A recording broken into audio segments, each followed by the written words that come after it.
Welcome to this explainer. Today, we're diving into what is honestly a total historical anomaly.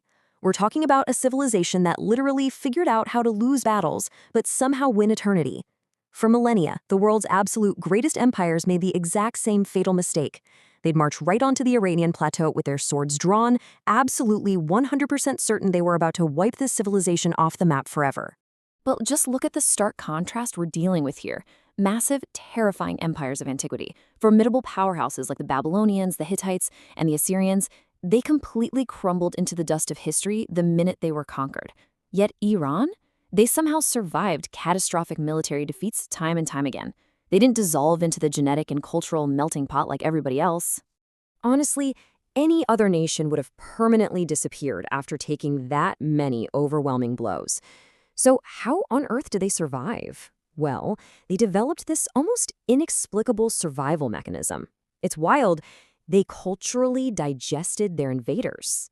Within just a few decades of a takeover, brutal conquerors would actually start speaking the Persian language, adopting their state bureaucracy, and even wearing their clothes. Okay, moving into Section 1, the weapon of ideology.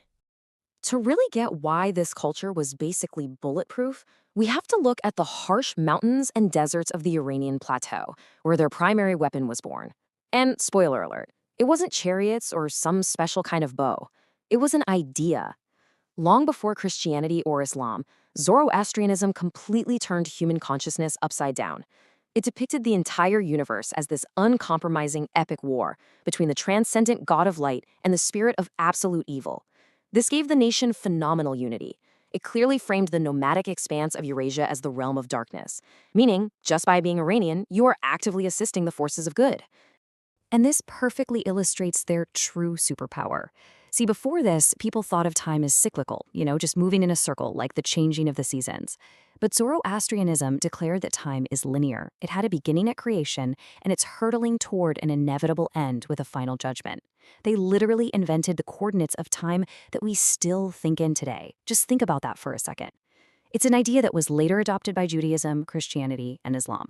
Now, even with all this brilliant cultural armor, they weren't physically invincible, right? The mighty Achaemenid Empire, which was really the first global superpower, was still incredibly physically vulnerable. Cyrus the Great, the actual founder of the empire, was killed fighting nomadic tribes in Central Asia. The nomad queen Tomyris famously shoved his severed head into a blood-filled sack and declared, "You thirsted for blood, now drink your fill." It's brutal. Yet, despite this horrific tragedy and massive physical vulnerability, their cultural empire, it completely lived on. Which brings us to Section 2, Digesting the West. Let's look at our first major case study to see how this cultural resilience actually operates when faced with a young, incredibly ambitious king from Macedonia. Back in 330 BC, Alexander the Great's phalanxes ruthlessly crushed the Persian army, and he literally burned the magnificent capital of Persepolis to the ground. To anyone watching, it looked like their thousand-year history was finished. But nope, the Iranian survival mechanism immediately kicked in, eventually paving the way for the Parthians to kick the Greeks out and ultimately sparking a massive new Sassanid Golden Age. Just look at how this reprogramming worked. The East methodically devoured its Western conquerors. Alexander himself actually started wearing Persian clothes and adopted Persian court etiquette. The entire Greek policy of Hellenization, it completely choked on the thick, ancient Iranian worldview. They effectively reprogrammed the very people who just burned their capital to the ground. Let's jump ahead to Section 3, Absorbing the Arab Caliphates. So, centuries of grueling, endless warfare with Rome and Byzantium had bled the powerful Sassanid Empire completely dry. And by the mid-7th century, total catastrophe arrived from the Arabian Peninsula. In 651 AD, the Persian capital falls, and all of Iran is absorbed into the Arab Caliphate. They violently introduced a brand new religion, Islam, and a new language. Zoroastrianism began to fade out. For literally any other culture, like ancient Egypt or Syria, having a new religion and language imposed on you meant the permanent, total erasure of your ancient identity. But then they did it again. Instead of just disappearing under Arabization, the Iranians struck back culturally. The Islamic Caliphate, especially under the Abbasids, began to rely incredibly heavily on Persian bureaucrats, scholars, and their methods of governance. The Farsi language didn't just survive, it thrived. It outlived dozens of empires as exquisite poetry and complex scientific treatises continued to be written in it. All right, Section 4, Reprogramming the Mongol Hordes. Because if you thought the Arab conquests were devastating, what arrived in the 13th century from the steppes of Central Asia was a true, literal apocalypse. Genghis Khan, and later Tamerlane, crashed down upon Iran. And they didn't just conquer territories, they slaughtered entire cities. We're talking wiping thousand-year-old irrigation systems completely off the map and erecting massive pyramids out of severed human heads. Their goal was basically to turn the entire land into a giant pasture for their nomads. Yet in a staggering, almost unbelievable historical irony, these harsh conquerors were swallowed whole by the very culture they tried to destroy. I mean, the pyramids of heads were literally replaced by the building of grandiose Persian mosques with magnificent blue domes. These yurt-dwelling conquerors embraced Islam. They actually made Farsi the official language of the state, and they actively funded the local scholars and artisans. So out of this 300-year boiling cauldron, where fearsome Mongols and Turks held absolute, unquestioned political power, they irrevocably became Persians. It is truly amazing when you think about it.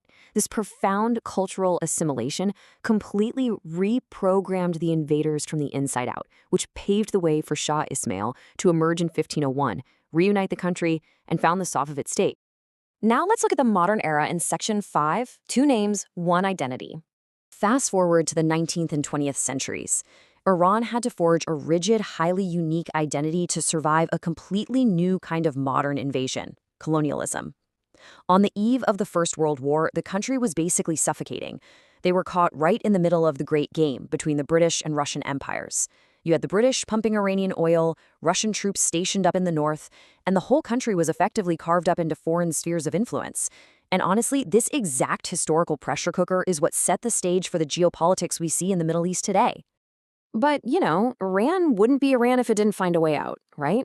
In 1935, Reza Shah Pahlavi orchestrated this massive, radical pivot in global diplomacy. He wanted to reclaim the nation's destiny and basically force the rest of the world to reckon with them on their own terms. So what did he do? He sent a directive to all foreign embassies demanding that the world stop using the Greek-derived name Persia. This was a huge shift. In Europe, the word Persia was heavily associated with exotic colonialism, fairy tales, and a sense of backwardness. Instead, he demanded they use the native name they had been calling themselves for millennia, Iran, the land of the Aryans. It was a really bold declaration to the world that they were a modern, powerful nation with ancient, unshakable roots. But of course, decades of foreign interference, intense colonial pressure, and political turbulence eventually reached a boiling point. It all exploded into the Islamic Revolution of 1979. The monarchy fell, and it completely reshaped their geopolitical stance into a theocratic republic, firmly severing relations with the West. Which leaves us today with a genuinely stunning paradox. We have 2 completely different concepts existing simultaneously in the public mind. When we hear the word Iran, it often triggers thoughts of geopolitical tension, conflicts, and harsh sanctions. But meanwhile, the word Persia hasn't disappeared at all, has it? It maintains this mythical, romantic aura of refined poetry and lost grandeur. 2 totally different names, 1 single land. When you look back across 5,000 years, from standing right at the origins of civilization to surviving the absolute greatest military apocalypses in history, their ultimate mechanism for survival was never the sword. It was always this 3-step code. The invader arrives, the invader destroys, and inevitably, the invader becomes Persian. It's a culture so incredibly potent, it simply digests its conquerors. Which leaves us with a final thought to chew on. Despite being the literal cradle of linear time and repeatedly reshaping the mold of their conquerors over thousands of years, perhaps their greatest battle for identity is taking place right now. Because sometimes